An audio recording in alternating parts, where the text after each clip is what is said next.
Welcome, guys, to SoccerBeat, and it's Peter the Toy. I'm a little nervous here. I've got the Pirates bunch here, and this is my first time with them. I need your support, guys. It's Mike Morton, Cheezboy Mokoena, and Moneeb Joseph. Welcome, guys. Thank you for having us. Welcome to the Talking Pirates show. Now listen, Talking SoccerBeat, guys. We've listened to your messages, we've listened to your comments, and you've asked us to talk about what's trending, what's hot, and hear what the team has to say. And we'll alternate this team as well. We'll have Sepa Masilele here, we'll have Kermit here as well. We'll also have Shakes. But I've got the Pirates crew here by popular demand. First thing I want to bring up, Thulani Serero, one of my favorite players ever to play in the PSL. He's had an incredible career, over 100 games in the Dutch top league, playing for Ajax Amsterdam, and umpteen years playing in Saudi Arabia, top pro. He's here in Cape Town. He's training with Cape Town City, which I find is quite strange when you look at his reputation. It's somebody that they should sign immediately. But I want to ask you this question. I personally believe that he should actually be at Chiefs or Pirates.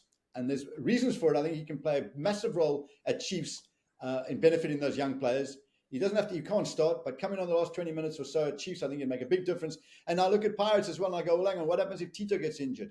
They need somebody there, or Tito gets tired. They need somebody in there. He's a free agent. He can be in the middle of the park. He can make things happen in the last 20 minutes, give good guidance to those younger players, and I think that's needed. Your thoughts? Is there a possibility that Chiefs or Pirates, I know they're not looking at him, should they though? I'll start off, Mr. Toy. I'll start off. And I'd like to start off with a topic that I'm just feeling very disappointed with the fact that, Cheesy, I've never seen Mikey's hair brushed on our shows. All of a sudden, his hair's brushed. The disrespect that I'm feeling all of a sudden now, it's ridiculous. When he's asked, it's just all hair loose, and now all of a sudden his hair's brushed. Mikey, we need to have a word with us, eh? Yeah. Very professional show. But it's because not wearing a tie. I don't know why you're not wearing a tie. I'm in the principal's office today. Yes, sir. Should Pirates look at him? Should Pirates look at Serero? Mr. Dudu, what my personal opinion is, listen, he's an experienced player. He's a leader in the team. But you get different type of leaders in the football industry as well. You know, at the Orlando Pirates or at the Chiefs, you need that vocal leader, that strong leader. We have a lot of quality players who leads by actions. But because he's a senior player coming in, if you want him to go to a Pirates or a Chiefs, I don't think he'll add the value that we need, because we do have the footballing. Thulani Serero is one of the most exquisite footballers, the most comfortable footballers that we know in South African football. But at teams like Orlando Pirates, teams like at Chiefs, we need that vocal leaders. You know, so I think he'll be a waste there. I think he'll be to be at Cape Town City. That is exactly what they need at the present moment, because there's just a bunch of young footballers there.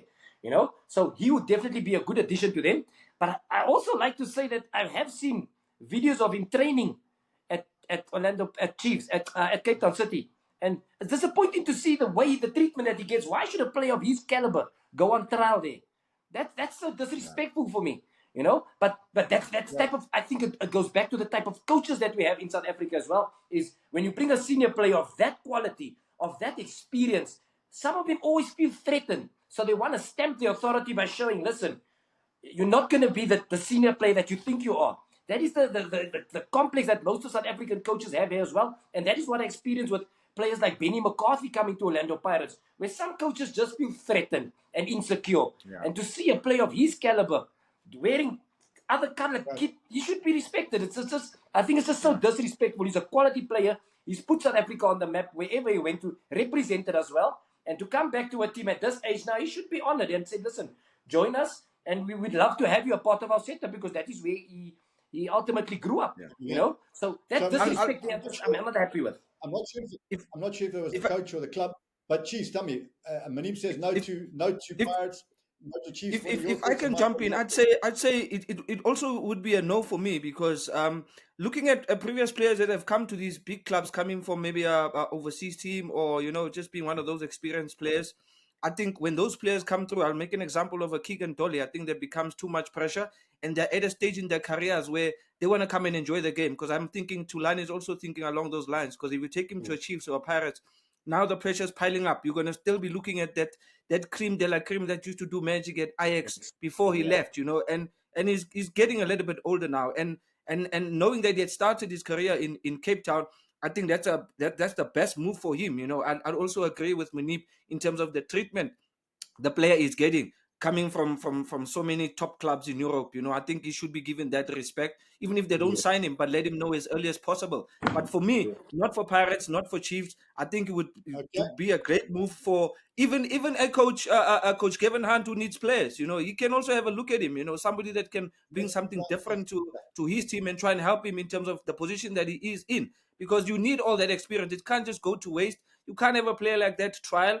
I mean, I'm talking from personal experience. When I left Ajax, coming back to Joburg, I mean, I was told by Highlands Park I need to trial. I was also in the same boat.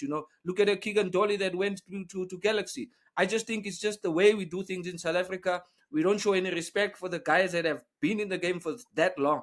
So yeah, for me, a no to the big clubs. I think it would benefit more of the clubs that are looking to actually get themselves in better positions and also help the youngsters. So, Mike, very quickly from you. Cheese and Moneeb say they don't respect him for the big clubs, but they respect him for the small clubs. Tell me what it's always interesting because, I mean, we don't necessarily know why he's come back. And I think it's dangerous to jump to conclusions. There might be a situation where he's just asked Cape Town City if he can train with him while he stays fit or something. He might have other things because definitely... He definitely doesn't need the financial incentive to come back to South Africa. He's played in Europe and in Saudi for long enough to not have to worry about finances, I don't think. But I mean, Moneeb will have good experience with a big player like Steven Pienaar, who came back and went to a smaller team like Wits, and that really didn't work well. And Steven really struggled with, obviously, the relationship with Gavin. So I don't know. Sometimes I think it's actually better to come back and play for the bigger clubs, like especially a team that's doing well, that dominates possession. Especially as an older guy, 35-year-old, and Serero could definitely add a lot off the bench, and just an addition that I feel like could add value, and I like him. Yeah, just my last comment before we move on to something else. Pienaar, fantastic player, played in the English Premier League, and believe me, that league takes everything out of you. The same as when Short Bartlett finished in the Premier League when he came back. Benny was a little smarter. He took a rest at West Ham, but the Saudi league out of Serero. I disagree, but that's fine. I think he'd do a good job at any club, and I can't wait to see him in our league. Guys out there, let us know. Do you agree with Moneeb and Cheese, or do you agree with Mike and myself that Serero would do a good job for Chiefs or Pirates? Moving on, Erik Tinkler. Rumors going around Cape Town that he could be going to Sekhukhune United. It's a strong rumor. There's not. This may even be out there already. Obviously, a very good coach. But my question to you, Seema has got that team, I thought they're third or fourth on the league. They're fourth on the league or fifth on the league table. They have the last 5 games, they've won 1, drew, lost, so no wins in 4. But goodness me, it's the second time they get rid of him. Does surely he deserve to stay on? Well, how much more does he need to prove himself? Yeah, go Moneeb. Now, how much more does he need to prove himself? The guys carried the team. It's the second stint that he's doing really, really well with the team. So what more do you need of a coach? But that dampens the spirit of all our local coaches who especially like young local coaches who's coming through. Because all they're doing is using him as a spare wheel, that he's proven over and over time again with the same team as well. Like, hey, I'm doing the business here. No disrespect to Coach Erik Tinkler, no, nothing about that. There's absolutely nothing there. But my issue is with the owners of Sekhukhune. What more does he need to do as a local coach to prove to you that he's capable of running the team? Because he's doing really well. So far out of the top 4, they're the best team of the bottom 16. They're the best team, the top of the. So what more does he need to do? The mentality of the owners that I don't understand it. There's no understanding in what they do. The same with what's her name's Royal AM. It's the same type, but just sooner or later you'll see the tenderpreneurs all start to fade out because they're not thinking football. It's not football logic there. No football logic. Mike, I'll support that, Moneeb. I'll support that because that's my cry as well. I mean, Seema has done so well. I think all the time when Seema got a job, it's always been to try and help a team get out of the relegation zone. And now here he is sitting in the top 5, top 6, Yes, he's going through a rough patch in the last 4 or 5 games, but I think it goes through with any other team, And I fully support that they do keep Seema because I think he's done really well for the club. No disrespect to Coach Tinkler. I know he's also looking for a job somewhere, somehow. but somebody will fall off the seat, Coach Tinkler, and then you can step in. But for Cloaks, former teammate, former captain with Moneeb, I think he's done a fantastic job, and big up to the local coach as well. So I'm not with Sekhukhune actually releasing him, because now bringing in a new coach, now you have to start all over again. Now the philosophy must change, players must change. It's another process, and you're already halfway through the season. Why? You want to see your team go back to 12th position, 11th position? So keep Seema for the remainder of the season, and then you can decide at the end, where does he end up up until the end of the season. Yeah. Mike, anything to add to that? Yeah, no, I've heard from numerous sources at Sekhukhune that there's a lot of voices and a lot of different opinions in the Sekhukhune management, and there's often split decisions. Some guys want this guy, some guys want that guy, and it even happens with signings. I've had phone calls from one guy at Sekhukhune saying he's interested in me, and then you hear from another one saying he doesn't even know anything about it. There's a lot of different opinions there. So yeah, if someone is calling Erik and calling him and says he wants him at the club, he must just make sure that everybody there is on the same page, because I feel like there's a lot of different people there. That's a good point. And again, as I said, it's not about Erik Tinkler. He's a top coach, and I'm sure you're doing a good job there. But this is about having done a very, very good job. Before we take a short break, and I'll tell you what we're going to come to after the break. Just staying in Cape Town, I can tell you right now, and I don't think this is out there either, but you can take it as fact. Mushin Ertugral won't be coaching Cape Town City at the start of next season. They're going to get a guy called Andries Uldering, who previously was with Ajax Cape Town. He left Ajax Cape Town when Ajax Cape Town fired Hans Vonk. He did quite well there, and he's currently, or until recently, he was currently assistant coach at Glasgow Rangers, who are a massive club in world terms out of Scotland. Them and Celtic are the two biggest teams. They get massive 60, 70,000 people every single game. The Glasgow city is divided between Rangers and Celtic supporters. It's a top club. He was assistant coach. He's resigned already. He was in and I can tell you this much: he was in Cape Town this week, and he's. You can write this down. He will be coach of Ajax Cape Town City next season. Let's take a short break, and I want to chat to you guys about a player that I've heard that Kaizer Chiefs are looking at, a midfielder who they're looking at. We'll talk about Royal AM, and then we need to answer the questions that we're getting flooded with about Saleng. See you after the break. What makes a city? Is it the roads? Is it the rivers or canals? Nah. It's the people, mate. You lot, the passionate ones. The ones who stand in the rain, and the sky blues under the blue skies. You're part of this great city, wherever you may be. Welcome back, everybody. It's SoccerBeat, and it's Mike Morton and Moneeb Josephs and Cheezboy Mokoena. And I'm laughing because I know whatever's coming forward, I've got no control over these guys. Anyway, that's right. We've got to be in a studio so I can have a big stick to control you. Right. Welcome back, guys. As I said, we're going to talk about a chief signing, but you gave me some, what did you call Uldering? Mr. Toit. I can't understand. How can you set up something just before the break, and then we can't just blow over it? No. I remember this coach. He was here. He had that. He's the one of the orange stand, right? That orange stand with Cape Town. He was here before, So I don't understand why he left in the first place. I have no idea. But my question, in my head is just thinking, why would he come back if you've left? If you've left because of Hans Vonk, why would you come back again? So Hans Vonk is not coming with you. So my only answer to that is that it might be in Europe. It's winter now, so he might just be coming. So we need to have a serious chat about why is he coming. He might just be coming to get a tan, because I don't understand. Or he's coming for a cool drink, Moneeb. Yeah, what coach what's his name? Mr. Cool Drink from Liechtenstein. What's it, Mr. Toit? Mr. Cool Drink, Mr. Uldering, Mr. Ice Drink. Anyway, listen, I believe he's a good coach. Right. Yeah.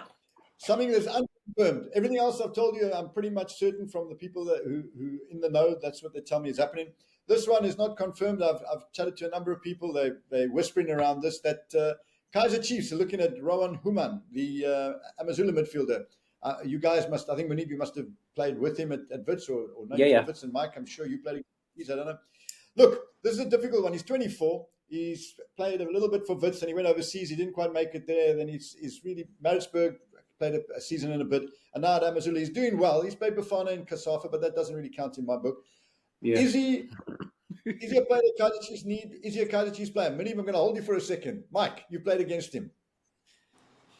Yeah, Peter, busy and obviously shooting out the lights at AmaZulu, but doing well at AmaZulu and doing well at a big club like Orlando Pirates or Kaizer Chiefs is two different things. I came up against him a few times in the playoffs when I was at Cape Town Spurs. We played against them, and yeah, he didn't have too much of an impact on the game, and that's just my worry with some of these guys is that they're fantastic at certain clubs, but then just on the big stage under the big lights, you don't get the same product. But there is potential there. He's a gifted footballer. Cheese, final words coming to Moneeb. Yeah, no, Yana is a good player, quality player, but you know how the saying goes. You know, we always say this as players and former players. You know, big teams for big players. So Mike has played against him. He's been with him on the field, and he probably knows his character. That maybe when he gets to a bigger club, maybe the challenges are going to be there because now you're up against the big boys. Now you know there's a lot of character there. Looking at the Chiefs side, that's got a blazing Mtutuzi, a blazing Vilagazi, a blazing Sereno. Now they have Lilepo. So where is he going to fit in? Where is he going to play? You know, you have a George Matlow that's back now that's really, you know, pushing the team. So I think a move to Kaizer Chiefs for him, I think it's just going to be a lotto, Tatama chance. If Chiefs do that, it means Tatama chance. They'll be taking a chance to see if he can deliver and give them something. For me, a no to Chiefs. I don't think he's ready yet. Maybe one more season, 2 more seasons playing for AmaZulu. You know, try and establish himself well and be the player that he is. Like Mikey said, that he's got his moments. At a team like Chiefs, we don't need a player that's going to be there to do things momentarily. 2 days he's here. After 5 days, he's not there. No, consistent. Is it more like a Keegan Buchanan kind of signing? A good player, a lot of skill, but not quite a Chiefs material. Yeah, that's my worry. You know, so he's been tested. He's been battle tested. That I must say, he's been battle tested, been around the league. So we might not know how that experience might have helped him grow as a player. You know, but me speaking personally, I know him as a very, very good player. You know, but the teams that he's been the big fish at the small pond. The big fish in the small pond. So he's been really doing well at the smaller teams. At the Wits, I remember him there as well. At the AmaZulus, at the Maritzburg, he always had that. He's always that potential player for the future, you know. But he's been showing it at AmaZulu now. But my fear is going to a team like Cheesy has said, to a team like Kaizer Chiefs, where it's a whole lot of characters and stars. I don't think he has the personality to shine there. So I think it's best for him to stay at a place where he could be that big don there at AmaZulu and keep really doing well until because he's what now, 24 years old? Yeah. So give him, like Jesus says, give him 4 more years at there, and then when he's really ready, grown character and everything, then I think the big team should look at him. But at the moment, I think you should just stay put there. Don't waste your career or don't try and take risks where no risk is needed. Grow your career. You're still a young boy. Try and figure out your way there and see who you really are as a character. And when you've known yourself and figured yourself out as a player, as a footballer, as a character, then you go with that baggage to the bigger teams, because a lot more is going to be tested at that big team. Not just your ability, but your character and your personality is going to be needed there. Well, as I say, it's just something that I've been told to by a couple of agents. It's not guaranteed to happen by any means. Yeah. But Rowan, if you get there, you do well. Prove these boys wrong. Right. But Mr. Toit, you as well, Mr. Toit. Let's see. Come on, let's see. All these years I've known you, you were always the one who gets the first source. That Siago Boza and those places are not for nothing. Those places, you are always the one with the news source. So, but this one. So I will tell you, the Andries Uldering one is fact. We know Serero's there. The Tinkler going to Sekhukhune, I can tell you fact. They're talking to Tinkler. With Rowan, I'm saying it's in the air. I'm not saying that's 100%, but I'll keep everybody informed. I'll tell you what is 100% is the mess that the league's in with Royal AM. But good news for you guys. Good news for you guys. If they leave the league, which they obviously have, they're not going to play any more games. As Orlando Pirates #1 supporters, you've taken over from the likes of Mzion and then so on. God bless him. But if all the points are deducted, it's good for Pirates. They'll only be, with a game in hand, they'll only be 6 points behind. So it actually makes the league even more exciting. But it doesn't affect much else other than AmaZulu actually dropped down a little bit and Mahesi become a little bit more entrenched in the lower zone. But they will go to the playoffs. But just my question to you guys is, how can this be allowed to happen in our PSL? we should have something, and I'm pretty certain it's in place, that your finances are looked at before you go in. And as you say, Cheese, these trendpreneurs, they show their money, but I think you should put in guarantees with the league that if the expenses are, I'm making this up, 10 million a year, you should put down a guarantee of 10 million so that you can have a club. And if you can't put down a 10 million guarantee, it's better for us to have a 12-team league of people who are guaranteed, because these players, I mean, you've been in these situations. It goes bankrupt. Who's going to pay your wages? You're not going to get paid. Yeah. So it should be, your salary should be guaranteed, absolutely guaranteed. So I don't know your thoughts on this. You talk to the players have they been paid? Do you know some of the guys? Geez, you know any of the boys? Yeah, no, I think with what I've heard with some of the guys, no payments yet. It's coming in drips and drabs. But I just feel like it's just dragging our league, man. I think we're at a stage now, where everything should be running really smoothly. Like you say, even when you're about to buy a car or something, you gotta put in a deposit. So maybe going forward, these guys, if it's 10 million, they gotta put an extra 10 million so that the safety of the players, because the people that are affected here are the players. As much as the club is not willing to. You understand? And the coaches, I mean, like the whole lot, security guards, the people that work at the kitchen, they got a lot of stuff, Those people really get affected. They got families. And now this situation happens, Where does that put them? Where does this put our league on the map, that we still have teams that go through these things, So not a very good season in terms of that protocol in the league. It's something that they really need to fix. And I feel like they could have sorted it out very early in the beginning of the season. Don't they check their books before the season starts? What they have, what they don't have, what they can sign, what they can't sign, because I've always seen the Gucci bags. I've seen I've seen all the nightclub goggles. I've seen everything, but I've never seen one of my friends who plays there and say, hey, I got my money on time and I'm going to go play a match and I'm going to represent my team and myself and the family. So I think going forward, these things need to be checked, Peter, because just disrupting the league, man. And I'm not happy with what's happening at AM. And I said this before, Peter, before I spoke about AM, somebody asked me, said, who's going to be relegated? I said Royal AM, because I already knew that these guys are going to be facing a lot of financial crisis. Yeah. Moneeb, I mean, surely we should have a simple thing. We know the league gives the clubs, I think it's 2 million a month. So the league should be saying, we're putting down 2 million a month. Let's see you match that. Before we give you yours, we guarantee you 24 million. Now you show us that you've got 24 million in the bank that you can manage a club. And if you don't have it, well, otherwise the league's basically financing you. So why should we finance you for to be in the game? So that's my opinion. What do you think? That's 100% correct, Mr. Toit. And the problem is so it's this tenderpreneurs that's coming to the league now, and they are banking on that 2 million to look after the players. So that's why it's so important what you guys say is that these back checks need to be done. These guaranteed need to be done if we know new teams coming in the league. Because most of the tenderpreneurs, they chase that grant. So they know, listen, whatever's happening with the tender, if the tender falls away, I'm still getting this grant to pay this. But sooner or later, that grant's going to run dry, And this is exactly what's been happening.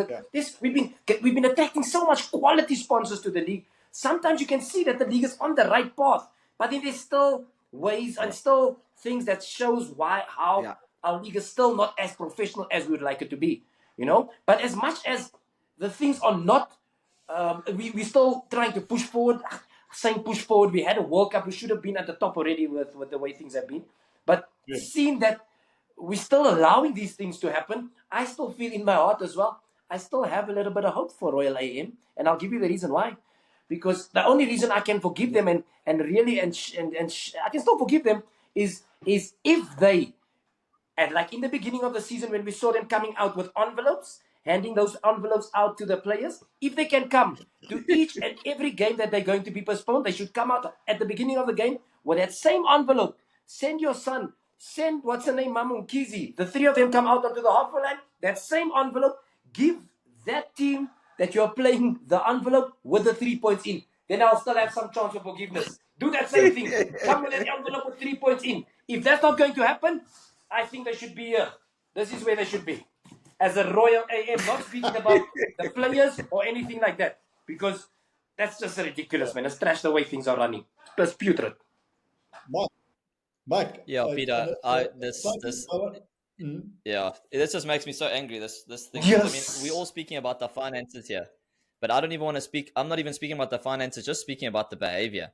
They showed their cards early on, before they were in the playoffs. They decided not to honor fixtures on live TV. There I was turning on my TV. I see one team on the pitch. They're not even on the pitch. They decided to bring our league into disrepute before they were even part of the league. And then 2-3 weeks later, we allow them to purchase a football club. Then they come on the field with cash on live TV games, throwing cash on the field, rewarding players on the field, like even money aside. But they showed their hand before we allowed them to buy a club. We should have done due diligence before that. It's not a good situation. Yeah. And listen, the club that they bought, Celtic, was a great club, but also was badly run. I can tell you right now, Celtic players, as Steve Compella eventually came out and said, we on Soccer Duma, we brought a story to early on that players weren't getting paid. What they made those players do at supporters club meetings, they made the players stand up and say, I've been paid. That's not true. What you read. That I can tell you. Not football people. And what we got to have, what we've got to have is a guarantee put up front by the clubs. Yeah. And if we only have 12 clubs or 10, let's rather have that. And then we know we're going to have a Super League, and the club, and then the league can give those clubs even more money. But anyway, let's take a short break. After the break, I want to come and chat to you about all the questions the guys, the readers, the viewers have been sending us on Saleng, and it's one big question that needs to be answered. See you after the break. Golden liquid pouring, gold splashing, gold swirling, waves of gold foaming, cut to reveal more gold. It's easy to make a beer that looks gold, but to make a beer that wins gold, that's a different story. Carling Black Label, Africa's most awarded beer. Welcome back. And the thing that I get most sent to me on my Twitter or on the comment sections on SoccerBeat is very simply, what's going on with Saleng? And I say to them, I send them your video, Cheese, a great video, over 100,000 views. Anybody who hasn't seen that video, have a look again. Cheese unpacks that thing beautifully. In fact, it's the best unpacking of the Saleng situation done in South Africa. But what the guys are saying to me, please get all the Pirates and get transparency. And obviously, Pirates, no one can force Pirates to have transparency. My question to you, though, is this silence is not doing the player any good or the club, because people are getting frustrated and stories are coming out that are not necessarily true, that the guy's doing this and the guy's doing that, or the club. Surely, in the English Premier League, when there's a problem, if a player's injured, they say the player's coming back in such and such a time. If the player's got a mental health problem, they bring it up and they say, look, Foster had a mental health problem. There's other players. Surely the fans deserve some kind of transparency. Why protect the player if the player's at fault? Or if the club's made a mistake, why not just point it out as a contractual dispute? There's nothing wrong with that. There are contractual disputes all the time in football. Mike, let's start with you. Yeah, Peter, I'd just go straight away to obviously reference the way Man United handled Rashford's situation. There was a lot going on behind the scenes, and Ten Hag did a similar thing with Sancho as well at United. And with these big organizations, there are a lot of shareholders and there are a lot of people, a lot of fans that demand to know what's going on. And I suppose they're the ones that are buying the jerseys. These are the guys that are buying the tickets to go into the stadium. They deserve a little bit of insight into what's happening with their football club. And when they want to know why the best players that they are paying their 60 or 100 rand of hard-earned money to come watch their favorite players, is there not a responsibility from the club to tell the fans where that guy is? That's my 2 cents on that. I agree with that. Cheese, I'm leaving you to last because I know you're a personal friend of Saleng's, and I know you're going to give us some inside information. Yeah. Moneeb. I'm just as clueless as the supporters are, about the Saleng situation. But if I look at it from the way the coach sees it for the team as well, I think all the coach is just trying to do is, with everything happening, the coach is just trying to protect the team. Because as much as we need to have Saleng, you can see we need Saleng in the team. But we also don't want that outside distractions affecting the team, affecting the whole mindset of the team now. Because as Saleng knows as well, and I'm sure he knows, at the end of the day, what happens on the field, that pays your bills. That is your bread and butter there. Your training is your bread and butter there. So he shouldn't shouldn't be focused of things outside of the field. You know, his energy should be, listen, what I'm doing here is what is needed of me. Outside of the field is out of my control, but what is in his control is that what happens on the field. So as much as we have no idea what's happening with Saleng, he should still be focusing on what's happening on the field and get involved in the training, because I'm sure it's affecting him, and that's why the coach is not selecting him, because it's probably affecting him with his training, the way he's training. I'm just assuming now the way he's training, that is why he's not getting selected. So yeah, so he needs to put that out of the thing and just focus on his football. Focus on that. Let the rest take care of itself. We would love to have him back. Yeah. Geez, have you heard anything from Saleng directly? Till today, you know, been trying to get hold of him over the phone. You know, I went through some of his socials to try and drop him a message and say, boy, give me a call, man. Let's talk, because I'm also getting these messages, you know, asking me about the boy. How is he? Where is he? And what? The last time I checked, I think on one of the Facebook profiles, he was at some farm, Moneeb, running around chickens and cows and what. I'm like, but now I'm looking at the people around him. These people are not even football people, you know. What are they telling him? That's what I'm saying. The influence around him is not so good, man, because it's always the advisors, you know. We understand the issue that we spoke about. Look, you might have not gotten the opportunity to get the team you were looking for, either going overseas, making more money, or you're not happy with your salary, whatever it is. The advice was clear and sound. Go sit down with the team, explain your situation. If the team does not get that right, the only answer you have is to get back onto the field. The fans are running impatient about this situation. It's a matter of time Pirates comes up with a plan in terms of how to sort out that position. And once that happens, it's going to be bye-bye. And that's going to be sad. Because on the comments, the guys are saying, yeah, if it was about the money, Pirates should have let him go. But how do you let him go when he's still under contract? If the money is not good enough, if the move is not good enough for him, the club has got that experience. They've let a Foster go. They've let a McPhee. They've let players go, a Tso go. So if they're saying no to Saleng, there is a reason why. But like you say, transparency. They need to be transparent to the fans, because they are the ones that are paying to come to the stadium. Some of them come with high hopes that hopefully this time around he will be available, and he's not available. I tried calling him. Vuyomere tried calling him. He's not picking up. Sent him messages. There's nothing. So whoever is close to Saleng, tell him to give Cheese a call. I want to talk to him. That's all. Yeah. Thank you, Mr. Toit. I'm out. Listen, guys out there, I don't know where this Mr. Toit is coming from. Nice catching. It's gone from Moneeb to Cheese. You better not start calling me here. It's a term of respect, Mr. Toit. A term of respect. We grew up in front of you. We grew up as footballers in front of you. No, no, we grew up. Yeah. You are our ancestor in the football eternity. Okay. All right. I'll make it through the show. Don't worry. Don't worry. All right, guys. Thanks very much. We'll be same place, same time next week on Monday, talking about what's up. Thank you, guys. See you soon.